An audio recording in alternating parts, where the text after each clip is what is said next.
మోనాలిసాని పెళ్లి చేసుకున్న ఫర్మాన్ ఖాన్ భయ్య అయితే పోక్సో యాక్ట్లో జైలుకి వెళ్ళాడు కదా.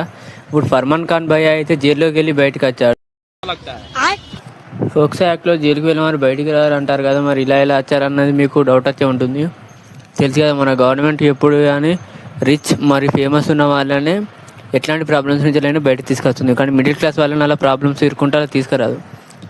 ఫర్మాన్ ఖాన్ భయ్య బయటికి రావడానికి రీజన్ ఏంటంటే ఈ ఘనకార్యానికి ముఖ్య కారణమైన మోనాలిసా అక్క చెప్తుంది, వినండి. అసలు నువ్వేమవ్వాలనుకుంటున్నావు? सभी प्यार करते, जब राधा कृष्ण ने प्यार किया तो राधा ने थोड़ी पूछा कि तू क्या नाम मुसलमान है कि हिंदू है. सिर्फ मैंने प्यार फरमान के दिल से किया, मन से किया.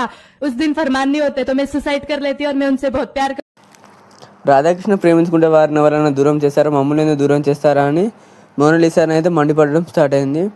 ఫర్మాన్ ఖాన్ కనుక బయటికి తీసుకురాకపోతే మోనాలిసా తను సూసైడ్ చేసుకుంటానని గవర్నమెంట్ అయితే బెదిరించడం జరిగింది. దాంతో ఫర్మాన్ ఖాన్ని బయటికి తీసుకొచ్చారు. Emotional damage.